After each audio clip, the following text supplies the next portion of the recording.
Little Molly lived in a small, beautiful town. Her tiny house is constructed on the banks of a beautiful river near the mountain. She was the only daughter for her parent. Although they weren't very rich, they lived happily. Her house was surrounded by huge trees and beautiful plants. It was a single-bedded house, made of woods.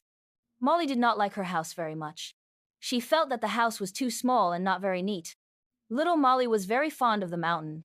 The steep and sloppy mountain had a beautiful but abandoned castle-like home with golden windows. Yes, she liked the home on top of the mountain because of the glittering golden windows.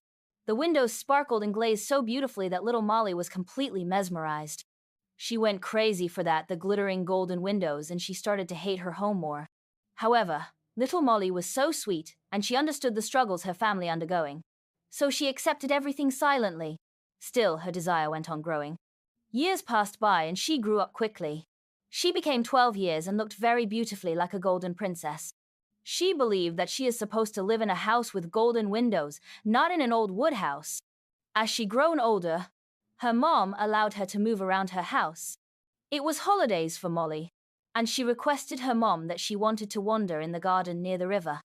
Her mom also agreed and told her not to go so far. Molly decided to climb the mountain and peek into the house with the golden windows. She took her bicycle and started her journey towards reaching the top of mountain. She found a narrow road in the mountain towards the abandoned home in the mountain. With so many struggles, she reached the top of the mountain. She was so shocked to see the dirtiest house, in fact, the damaged castle with dark windows. What she used to see from her home wasn't there in the mountain. Yes, the golden windows she saw from the lap of the mountain were in fact the reflection of the dark and dirty windows. She was very upset and sat quietly for some time as she lost words. Her desire got vanished. Suddenly, she looked at her home. A window in her was shining like gold. She realized that the sun rays reflecting in the water makes the window glows. The truth was, she lived in her dream home, the home with beautiful golden windows. She realized it too late. What she dreamt for years just vanished away. So understand that all glitters are not gold.